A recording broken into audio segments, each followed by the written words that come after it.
you could tell if music was sinful if it made you tap your foot. I confess. At any rate. Oh, I got to put this thing up here. Yeah. I'm not counting that as part of my 5 minutes.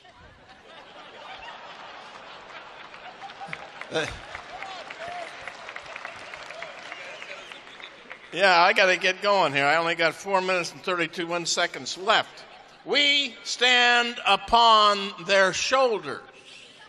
We stand upon the shoulders of pastors who've gone before and did it even in spite of massive physical disabilities. Bio number 3 is Wolcott Littlejohn. I love this guy. He's a fascinating character.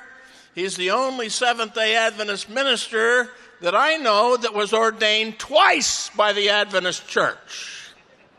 I knew ministers that were rebaptized, like James Edson White, but only one that was reordained.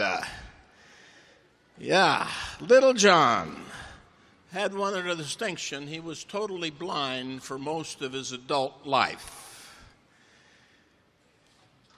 Born in 1834, he had chronic rheumatism as a kid, massive pain, and eventual total blindness.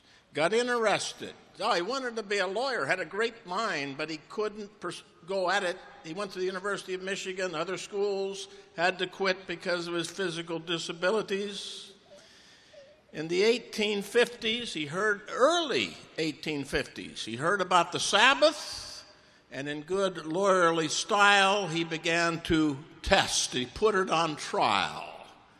1855, he orders the review. He wants to find out if these Adventists really have anything going for them. But then other things happened, including the Civil War, 1866. He finally reinstates his subscription to the review. In 1867, he begins to keep the seventh-day Sabbath, not as an Adventist yet. Even before he was baptized, he did an 11-part series in the review on the validity of the Sabbath. 11. That's like a book today. You know this little puny stuff we get today? When they did an article, it was the real thing. Anyway, 1867, he becomes a member of the Seventh-day Adventist Church, and things went well at first. Granted a ministerial license in 1869. He preaches with all the big dogs. He is going good. 1871, 4 years after his baptism, he's on the General Conference Committee, and the only other 2 members are James White and J.N. Andrews. So far, so good.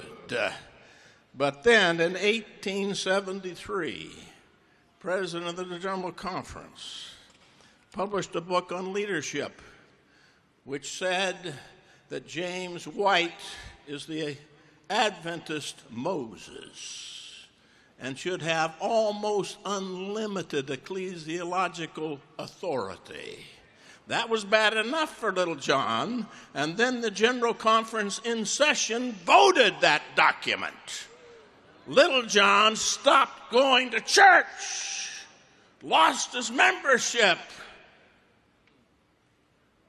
But as we saw today, some folks are relational, and these 2 were James and Ellen White. They began to visit Littlejohn 5 months after he lost his church membership. And then in I lost my chronology. Anyway.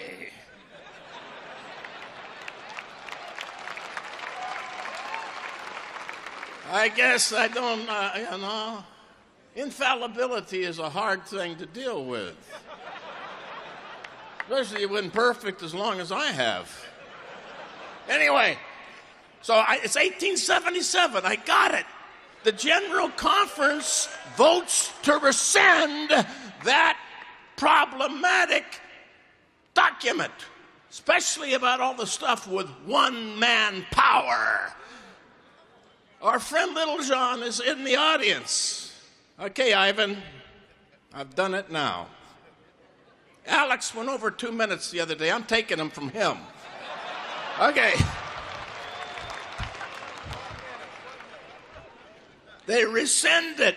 He's in the audience. James says, let's restore this guy. He's no. He's rebaptized. And he's reordained. This all happens in a week. He's on the roll. And now, 1883, he's given the biggest church in the denomination, the Battle Creek Church, the headquarters church. He's the supervisor of whatever happens there, and he becomes president of Battle Creek College from 1883 to 1885. Here is a guy that succeeded even though he was totally blind and suffering massively from rheumatism.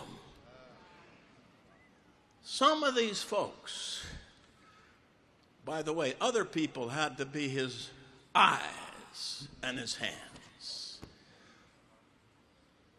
We stand on the shoulders of those who've gone before. We stand on the shoulders of those like Littlejohn, who had the guts to speak out.